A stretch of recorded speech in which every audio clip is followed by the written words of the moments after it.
Welcome to the Wish I'd Known Then podcast, where we focus on how authors found success, looking at strategies that have taken them to the top of the bestseller charts, as well as what they've learned from their mistakes.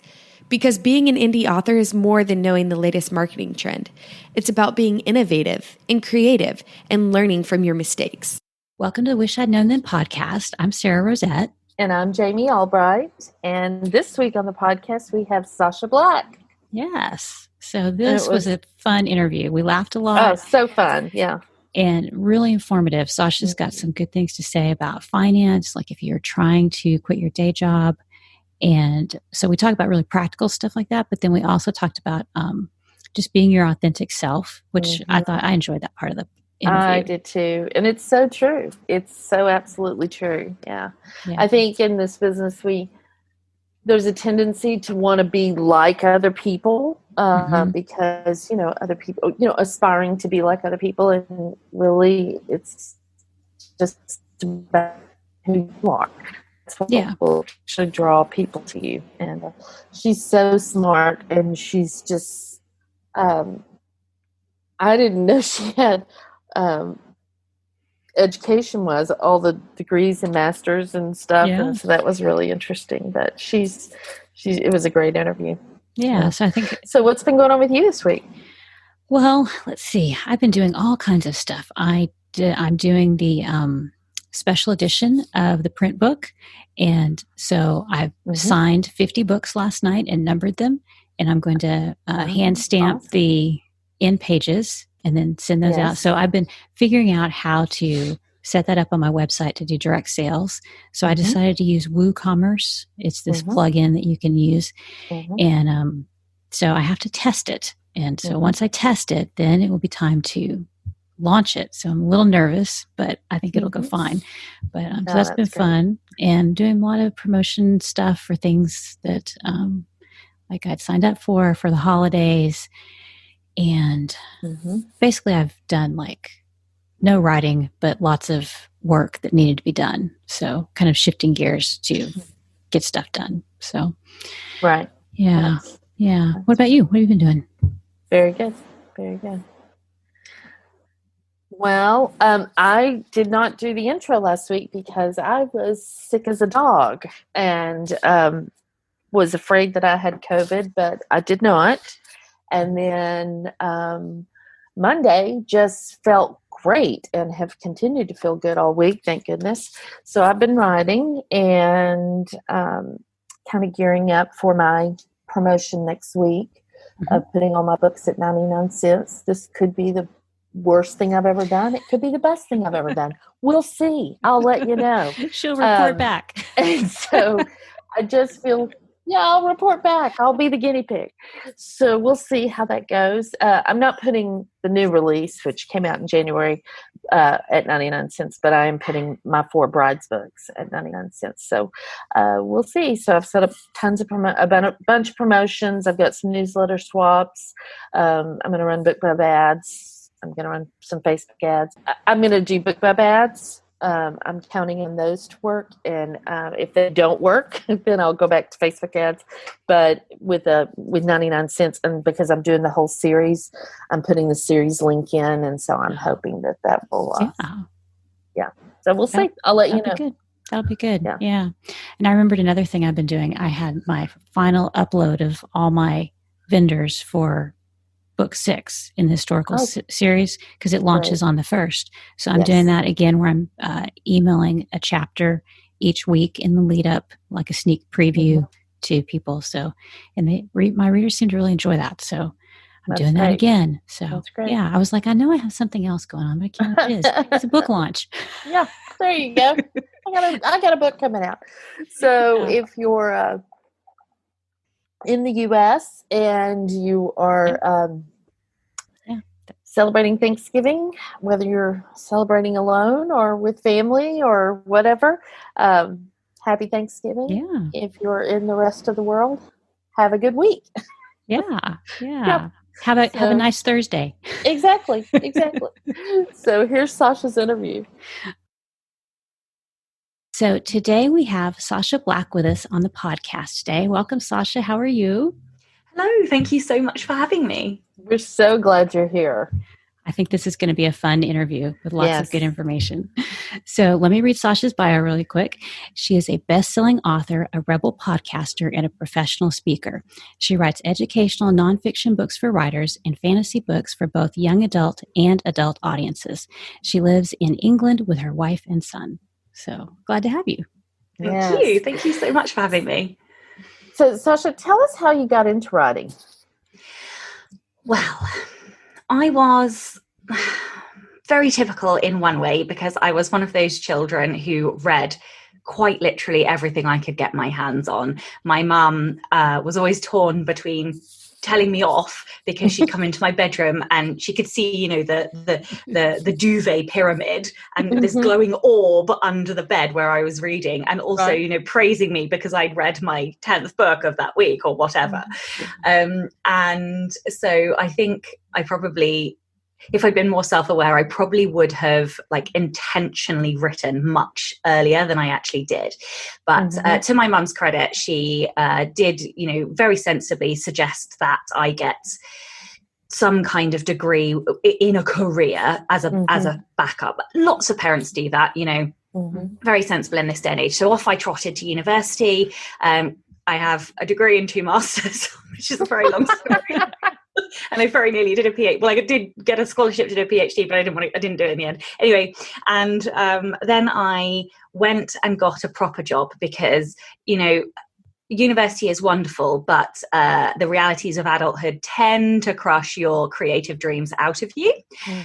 And you know, I'd spent so long studying that I hadn't really spent any time writing. I'd written stories when I was in my teens and stuff, but I let all of that go to go and try and get a very good degree, which I did do. So I went and did what pretty much all graduates who'd come out with excellent degrees did, and I went and got on a management graduate scheme in a very corporate environment, and I knew within not a very long time that I'd made a very, very heinous mistake.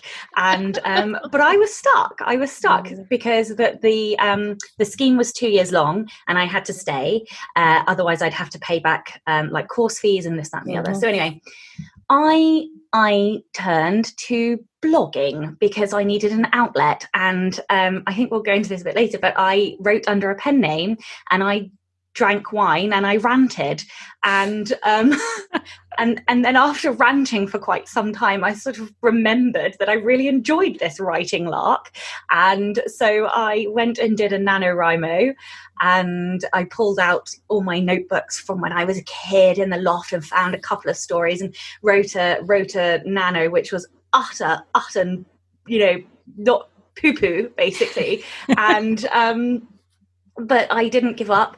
I rewrote that manuscript 2 more times from scratch, and it ended up getting published. And I think the only other instigator, I'm senile, and I also am a perpetual student. So I wanted to write down somewhere all of the lessons that I was learning about writing and about publishing. And so I very selfishly put them on this blog that I'd been ranting on, and so, you know, the audience changed, and a few of the lessons had gone sort of semi-viral, and I realized there was a market there, and so I wrote them up into a book, and lo and behold, here I am a few years later. Wow. Well, I think that's quite a journey. Very good. I can see how you might not be the corporate fit that I don't know what gave it away. Maybe the title of the podcast that you do, the Rebel Author Podcast. Oh, I have some stories I can tell you. Well, so what would you say was your first big success? My first big success was, well, it's really difficult because, so first big writing success, or the first thing that really made me feel proud, because I think there's a difference. What shall I do? Do both. Yeah. Okay, so the first big success probably was the blogs that started to go viral, because I got several 100,000 hits in a very short space of time. And that was an awakening that there was a market and people wanted information about writing. And it was a door, and it opened. And so if that hadn't happened, I may never have started writing nonfiction, and I may never have got to where I am today. So I would definitely say, although it is a small success in the length of a writing career, for me it was such a significant moment that it shaped everything else that came after it. But in terms of the thing that made me proudest was leaving my day job, because that it crushed me, like mentally, physically, and I was hysterical for about 3 days.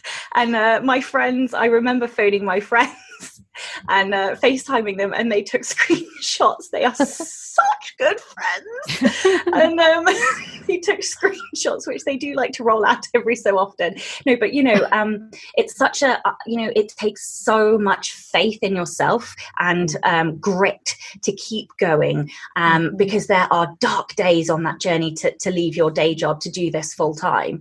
And I remember crying in a tree in the middle of winter when I thought I was going to have a nervous breakdown, because I was so depressed and miserable and desperate to get out. And it was 2 years until I left after that. So, that day I walked out of my job in Christian Louboutin high heels. I went into work on my last day in Louboutins, because I was like, I'm going to go out my best self. Yes, that was my first big success. Well, that's interesting, because you're really passionate about financial independence for writers in particular. So, and you've done a book with Jay Thorne about that, right? I have, so tell us a little bit about that, and any advice you would have for people who would like to move into that direction. So the very first thing that I had to do, the hardest thing and the biggest thing, was to get out of debt. Now, I think there's so much shame surrounding debt, and we are brought up in a society where certainly if you're British, you're not really supposed to talk about money, you're not really supposed to talk about debt, and yet so many people have debt. And Jay approached me about this series, and each book is a set of 10 essays all around different topics within a micro topic. So one of the ones that I did was on money, and I'm so deeply passionate because I had, I think, about £40,000 British pounds of debt. Some of that was fertility treatments, some of that was student loans, some of it was car, and just childish, being young and being a millennial where, I want it now, and having the wrong money mindset. And the thing is, I couldn't leave my job until I'd gotten rid of all of it. And that is really, really hard when you're also miserable, you also hate your job. So the thing that I would say to everybody, that the best thing that you can possibly do is reduce your outgoings so that you need less money every month after you've left your job. So if, for example, you earn £2,000 in your day job, and yet you're paying off £800 in debt every single month, then if you paid that off, you would only need £1,200 a month. And earning £1,200 a month from your business, your writing business, is far easier than earning £2,000 a month. And I think a lot of people don't really know what reducing your outgoings means. Everybody's like, I can't possibly give up this, that, and the other. Well, you can, and you probably should. But it's things like, I stopped having takeouts. I stopped paying for gym membership because I could run around the block or go on a bicycle. We cut things out. Like, I don't know if you guys, you guys probably have do you have satellite or I don't know what it's called. We have Sky cable, thank you. Yeah, it's things like reducing that. That there are but nobody wants to sacrifice the good quality. The things that bring you a bit of joy and a bit of fun in life. But if you have a bigger goal, like leaving your job, then I promise you the pain ends sooner than you think. Right. Yeah. Right. Yeah. Yeah. That is so when true. I left my job, the plan was that I would leave at the end of December. Like, I had put out a book in my second book in November, and like, it wasn't just double my money that I was making. It was, considerably more than double my money, and than what I was making and what I had been making in with my books. And so that was the plan. And I went into work at the beginning of December, and my boss, who was quite a few years younger than me, yelled at me over the phone. Yeah, she wanted me to do something that wasn't my job, and I knew it wasn't my job, and I had already made plans, and I was like, no, I can't do it. And she yelled at me, and I was like, you know what? Just take this as my 2-week notice. Like, I just quit. And then I said, I can give you a month or I can give you 2 weeks. And she said, I just want 2 weeks. And I said, that's fine. And so I hung up and went, oh crap, what have I done? Like, I seriously for a second thought, I need to call her back and go, just kidding, girl. I was just joking. But I didn't. And I walked back to my office and called my husband and said, funny thing. And he said, well, this is going to be an interesting month. And I said, yeah, it is. So, but it worked out. But it was sort of that I was just at the end. And when you're at that point, I had already been making more than I was making at my day job. And so when that's the case, it's very hard to stay very serious about your day job when you know you can do something somewhere else. And we had done the things you were talking about too, kind of reduce things so that we were in a better position. But it was a very stressful month, but it worked out. So you handled it way better. Louis Vuitton's much better. Well, I don't know. I put myself through 8 years of misery. We're here now. But you got a book out of it, right? That's right. Exactly. That's right.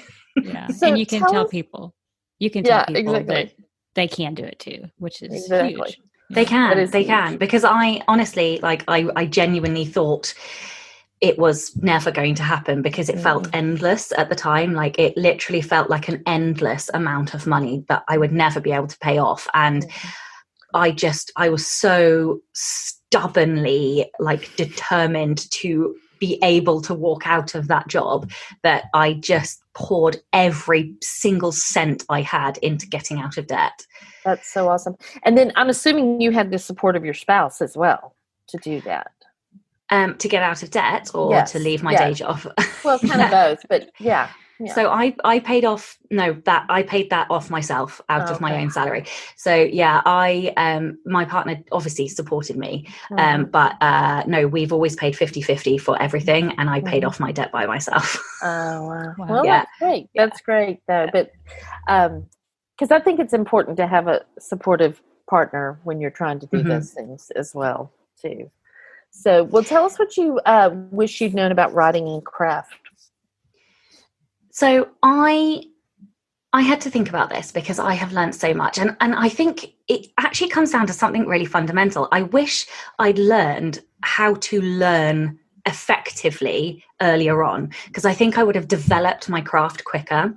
And somewhere along the lines, I stopped learning in a way that I love to learn. So I think everybody learns differently. Some people are, they can listen to audiobooks and just pick up craft and punctuation from that. Other people have to sit down and, do workbooks. Some people, like me, I read, I underline, I have to take all of those sentences out of the book. I write them all up, I look at them, and then I forensically dissect them. And I look at everything from, the verbs, have people use adverbs? Have people use, what nouns have they used? What adjectives have they used?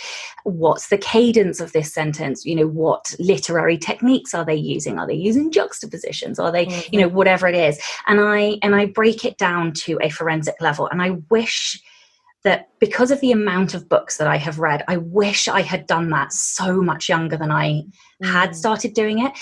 I didn't, even when I started writing, it took me a while before I started reading like a writer. And I think I think being very intentional with how I read, and every book, I'm reading the Book Thief right now, and like every single book I read, I will sticky tab things, and I know it's sacrilege, please don't hate me, listeners, but I definitely carry a pencil. I can't break a book's spine, but I could definitely write in one.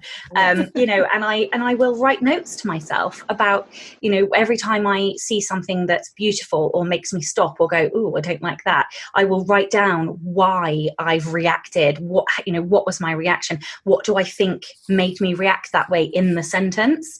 And that intentional learning, I think, has sped up my craft significantly. So I just wish I'd done that more sooner, earlier, younger. Yeah, that's so interesting. So interesting. Yeah. So I'm curious, do you go back, like when you have your passages marked, do you go back, do you refer back to them? Do you remember, oh, that was in that book, and you go get it? Yes. So I do. There are some books that I look at more than others. But for example, when I get to the end of a book, I will leaf through, and I write them up less now, but I used to literally type up every single sentence I had underlined. Yeah. In order to be able to dissect them and see what I was doing. Now I spend more time in the book physically writing notes, just because I have less time to write them up. But when I get to the end of every book, I will leaf through and I will look at the patterns. So every author has a thing that they do really well. So some authors can do characterization really well. Some authors do dialogue really well. And there's always one thing that I've underlined more than anything else in a book. And that is obviously what they have done well. So then I will, just spend some time. Sometimes it's only 5 minutes. Sometimes it's half an hour. And I will look at all of those excerpts to see the patterns that they have used, the literary techniques, like I said before, to see how, what tools are they using to create that voice or the character or the dialogue. So I am super intentional about learning and reading now. That is amazing. That is awesome. I don't have quite that much endurance when I'm, I do remember, like when I'm reading things, I'll remember this was a great place and I can go back to it. So it's very cool. Well, what do you wish you'd known about marketing? I think that everything counts. When I first came into self-publishing, I would get very stroppy if something didn't go well, and I'd be like, oh, I wasted my money, or oh, that didn't work, another thing didn't work. But the thing is, when you get a few more years down the line, you realize that every book sale, every newsletter swap, every paid ad that you do, even if it's not 100% ROI at the time, it is having an impact. It is growing your audience. And I don't think there's a single technique or a single trick or tactic that I wish I'd known about. I just wish I'd been softer and easier on myself to say, you are doing a good job with the marketing, because yes, okay, you only picked up 3 readers this time, but you know what, I still got those 3 readers, and so those 3 readers counted. And I think people, when they first come into the indie world, get very despondent that they haven't grown their audience to a size that they want, in 6 months or whatever. But actually, every single thing you do counts. And if you're putting out good books, and if you are taking the time to engage and reply to your readers, then you are growing your audience. So, but yeah, I was one of those people that was very stroppy and upset that I hadn't, each and every campaign hadn't been successful or whatever. Yeah. It is a long game, really though. Good. Yeah, it is a long game. I think that's so good. Because also, if you're not looking at those, 3 people or, 5% growth or whatever, it's first easy to be ungrateful, and 2, to not pay attention to those 3 readers that you got who are so important. And I think you're right. And in the indie world, especially if you come in like through podcasts and stuff like that, you hear these big success stories and you think, well, my, 1,200 newsletter subscribers are nothing, but they aren't nothing. They're very important, especially to your business. So, Exactly. I think that's a great perspective. So what assumptions did you make at the beginning of your writing career, and looking back, did they turn out to be right or wrong? So this one was interesting because I was like, I had to ponder on this for a little while. I think when I came into this, I made two assumptions about the same thing. So I assumed that it had to only be books that I was selling, and I assumed that I would only ever want to sell books. Mm-hmm. And this was wrong for a couple of reasons. The first thing is I came out of so the final 2 years so we're going back to money now, the final 2 years in my corporate hellmare, which is what I used to call it, I was under threat of redundancy no less than 4 times. Yeah. The last time I was told in the middle of the canteen that there was no job for me and I was going to be made redundant, and I still survived like a cockroach. I was like unkillable in that job. And I'm laughing because I just still can't believe that actually happened, but it did actually happen. Anyway, where was HR? No, God, just stop talking about corporate stuff. So books, yeah. So under threat of redundancy, no less than 4 times. And the thing about that is I was living in a house that was owned by my employer. So if I'd lost my job, I also would have lost my house. Oh. And up until that last time, I had assumed that I would only ever want to write books. And I very quickly realized that if the only thing I was selling was books, then I was no more secure in working for myself than I was working for the man in my corporate hellmare. And so, I see having multiple streams of income, like I struggled with it a bit mentally, because of course that's the dream, isn't it? Just to write all day and have no other responsibilities. Mm-hmm. But actually I came to the conclusion that for me personally, that wasn't financial security, that, after having been in debt and then been on threat of redundancy, that wasn't financially secure for me. I had to make sure I could always pay my 50% of the bills. And so I realized that I could create a business that wouldn't necessarily take up stacks of my time so that I could write, but would still bring me income. Mm. And so that's what I have done, or I am trying to do. And I think a lot of people come into this just wanting to write books and assuming that anything other than writing books is bad.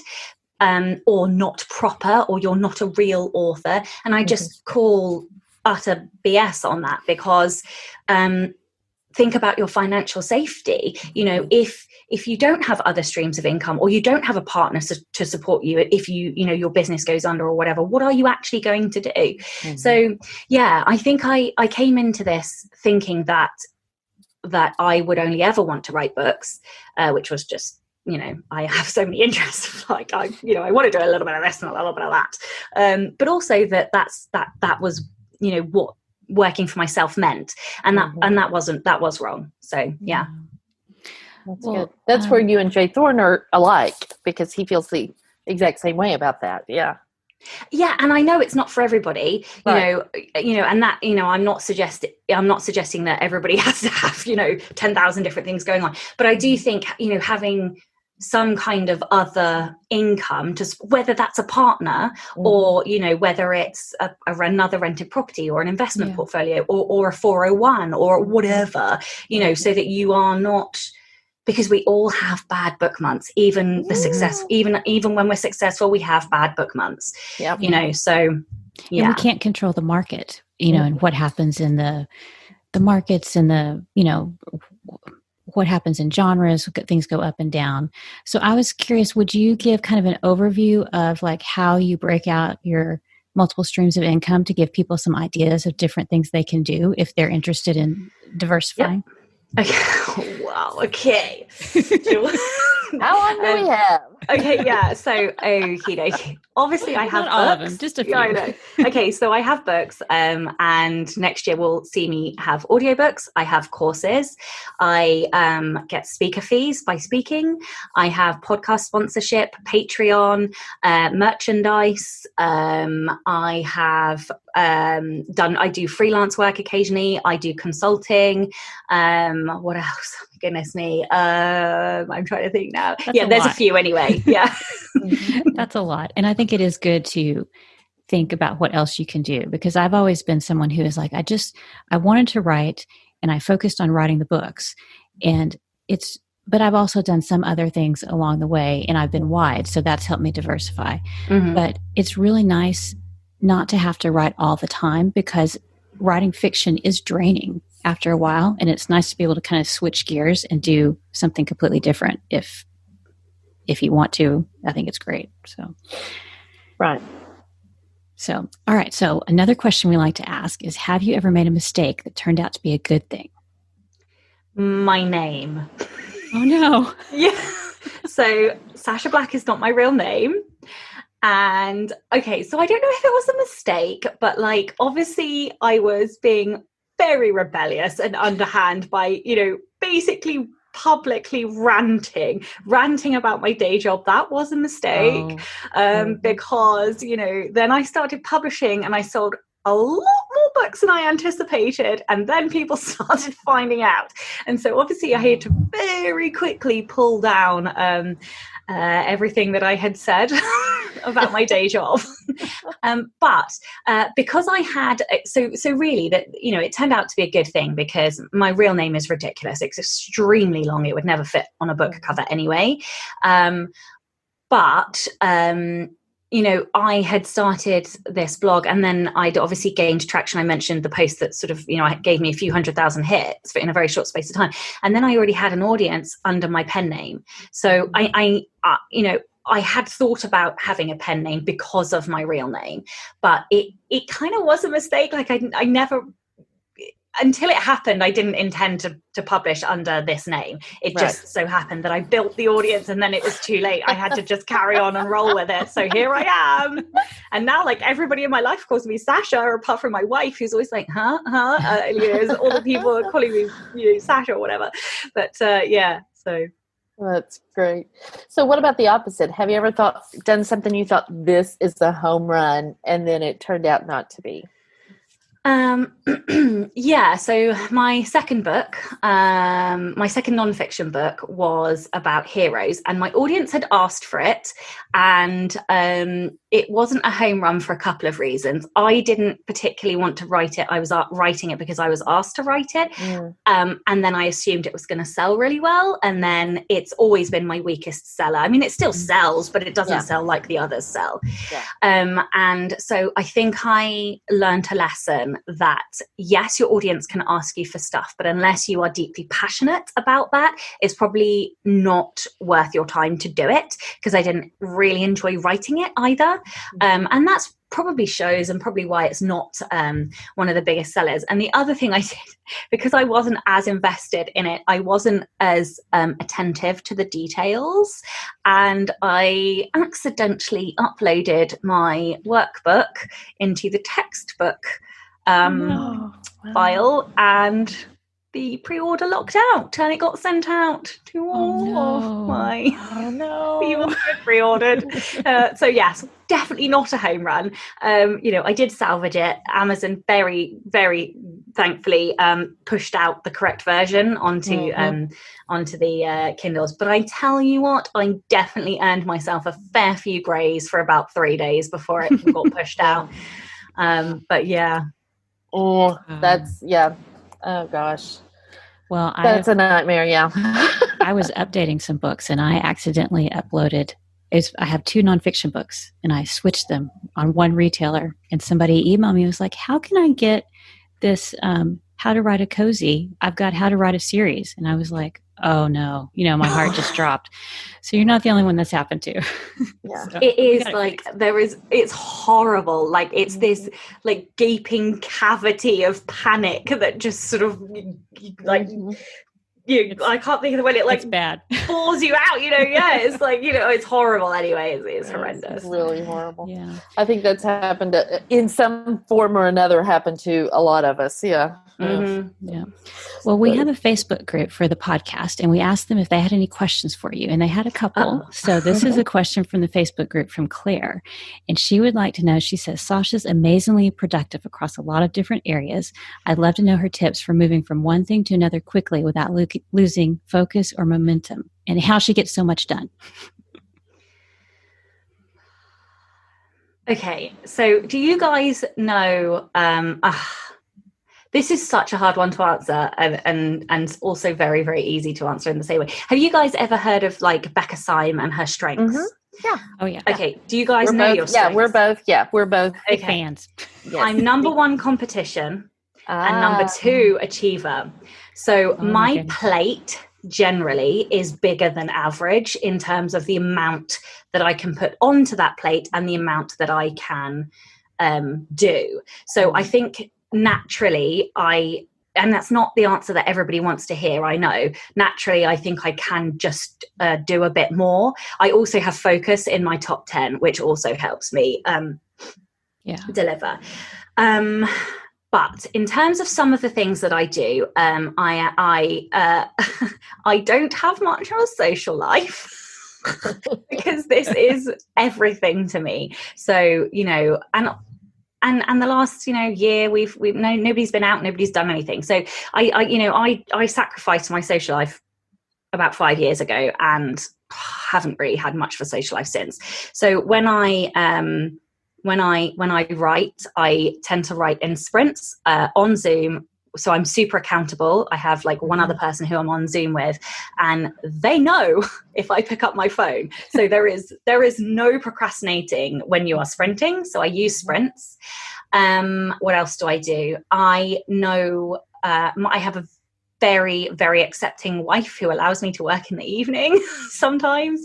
I definitely, if we're watching something in front of the TV, I overwork. I'm not going to lie. I will usually have my laptop out because I just love what I do. So I do it all of the time. What else do I do? I set goals, usually quarterly, and try and put a set amount of things in a quarter. What else do I do? It's really hard because I don't know. I am like a juggernaut that has such narrow vision that I see nothing else other than completing a goal, and everything else just goes away. I'll get up early, I'll go to bed late. I have very set boundaries between 3 p.m. and 7 p.m. when my son is at home. He's not at school, and when my son is around, it's sun time, and then everything else is not sun time. So it's work time. I don't think I have a good answer. Lists. I love a good list, and I have a weekly list and then a daily list as well. I don't know if that helps people. I know hyper focus, and noise cancelling headphones help as well, because then you can't hear children. Yes. It's always a good tip. Yeah, that is. Yeah, it's a great tip. Not necessarily always for children. No. So true. So James in the Facebook group wants to know, how did you get to be such a bad A, and how can we achieve your level of bad A-ery? This one I love. Keep it clean, people. Yeah. Trying to keep it clean. So you need to be born with an authority problem.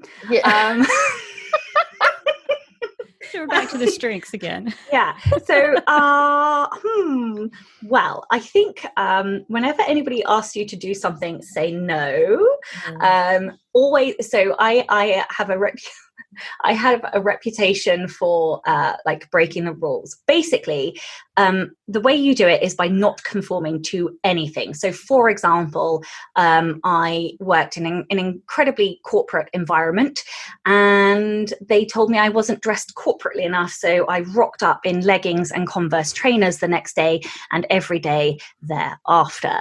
So it's basically, when people tell you, because you have to have the mindset that, you are effective at, if you're good at your job, then who cares what you're wearing? Who cares what your shoes are like? Who, these things don't matter. These things are, policy that are nonsense throwbacks from old boys clubs. So challenge everything.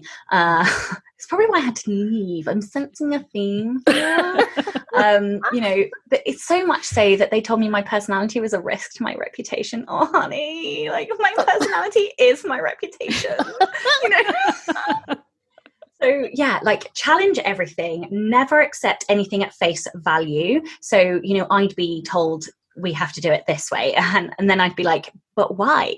And they'd be like, and I'd be like, exactly. So why don't we try it this way? And I was always right. So I'd come up with these inventive ways to do things. God, they hated me. And so challenge, always think creatively. Don't accept what you're told at face value. A lot of sarcasm, a good spoonful of gin, and really killer heels. Awesome. Well, I love that, because you have just leaned into that. Like, that's for your podcast, is the Rebel Author podcast, and that's just you. And so I think that's what people are like, if they see that in you and they want to do that. It may not necessarily be that they're a rebel, but they find what makes them unique. And so I think it's cool how you've integrated that into your writing life. Just thank you. Yeah. That's very cool. Absolutely. Yeah. So next question. Nathan says, I love Sacha's book on villains. I would like to hear her talk about what people do wrong in creating villains. This may be a whole nother podcast topic, but can you give like some high level? Okay. Tips? So the biggest one is them not having a very crystal clear motive. It doesn't matter whether they are a villain or an antagonist. Obviously, in like romance books, you don't really have villains. Villains are people who hurt people. You don't really have that. So it depends on the genre that you're writing, but not having a rock solid motive. Like, why are they doing it? Yes, but is that realistic? That reason. Is there a justification and a backup justification as to why they want what they want, or why they're doing what they're doing? Putting your villain on like the opposing side of your book's theme helps you to do that, I think. So like in the Hunger Games, the theme is sacrifice, and Katniss sacrifices herself to save other people, whereas President Snow sacrifices other people for his gain. So his motive is, well, anyway. So yes, make sure you have a solid motive, and that you're like, to help yourself do that, put your villain on the other side of the theme.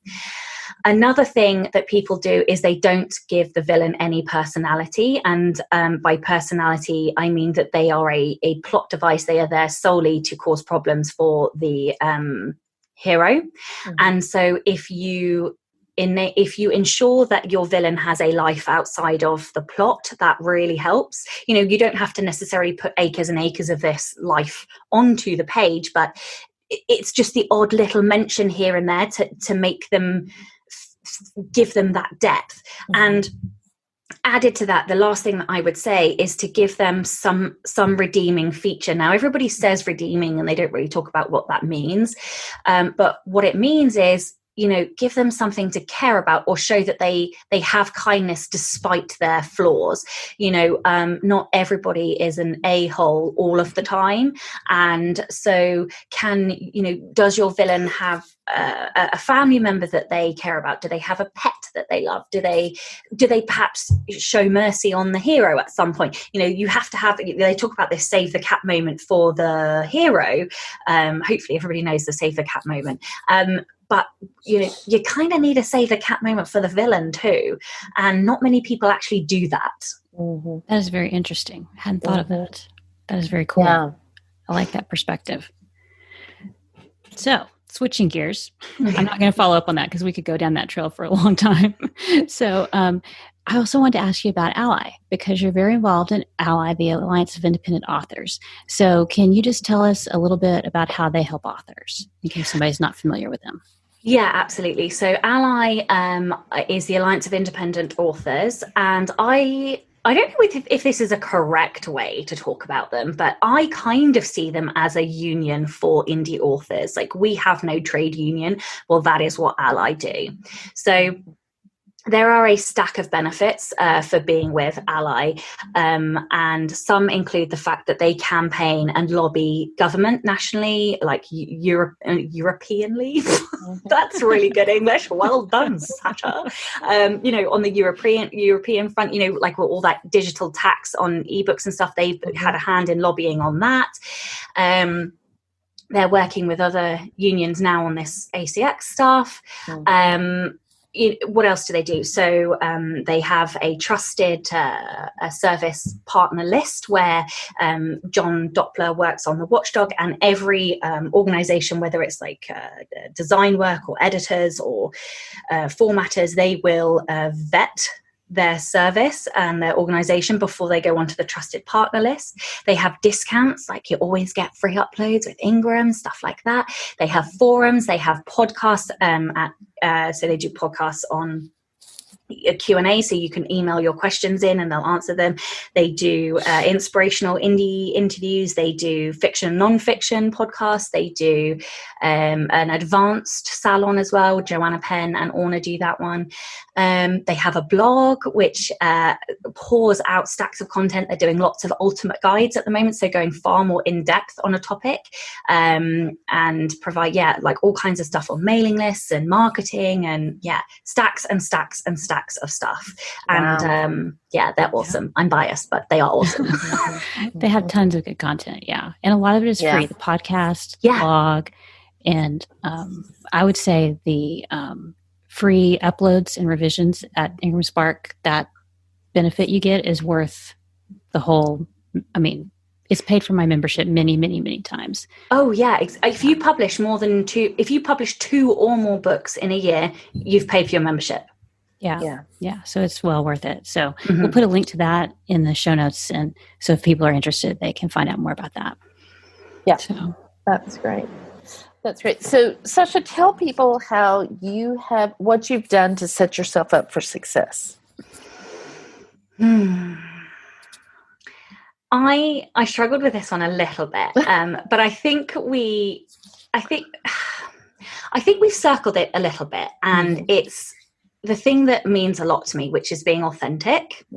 Because I was very jokey about the fact that somebody had said my personality was a risk to my reputation, but that actually crushed me for quite a while. Wow. And it took me a really long time to find who I was after that, because I've always been really vivacious and gregarious and rebellious and all of the S's, and it felt like that had been taken away. And the whole point of being an indie is to be empowered and to have control and to do it your way. And I made a vow to myself that if I was going to do it indie and I wasn't going to go traditional, then I had to do things my way and I had to be my absolute self. So I wrote a non-fiction book and I swore in it, and I made jokes and I was sarcastic, and it turned out okay.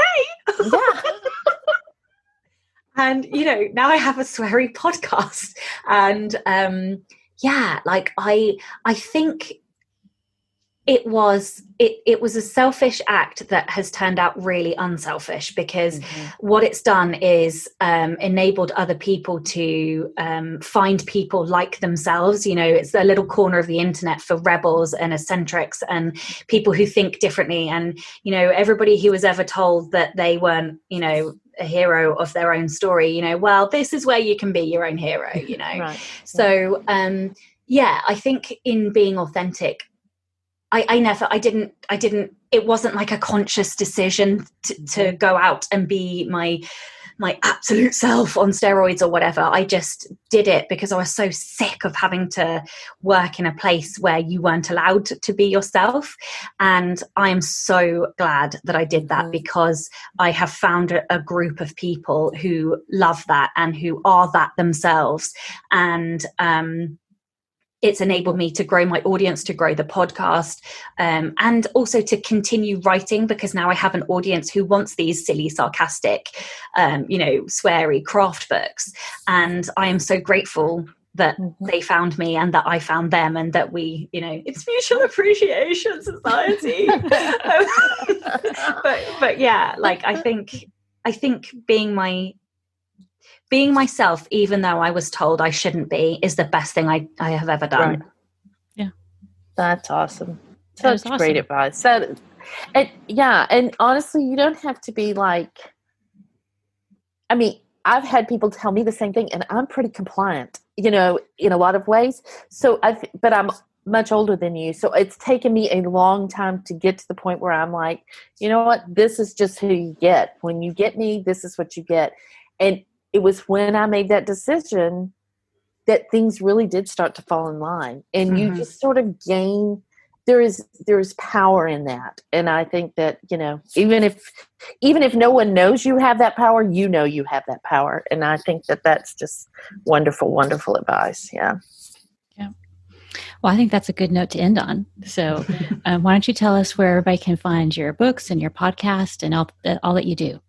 Okay, so sachablack.co.uk, and that's Sacha with a C, so SACHA, thecolorblack.co.uk. My podcast is the Rebel Author Podcast, and there's a even more ridiculous podcast called Next Level Authors Podcast, which I co-host with somebody else, which is just craziness all the time.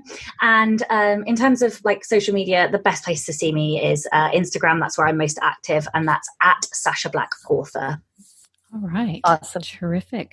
Thank you for being here. This has been so great. Thank you so much for having me. I've loved it, even if I was like terrified of the questions, because they're really deep and meaningful. And we're not that deep, so it's all okay. We're not that deep.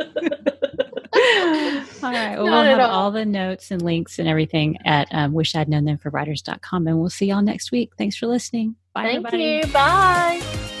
Thanks for listening to the Wish I'd Known Then podcast. We hope this episode inspired you, empowered you, and made you laugh a little bit too. If you loved it, tell your friends about it. And if you feel so inclined, leave us a review. We look forward to being with you again next week.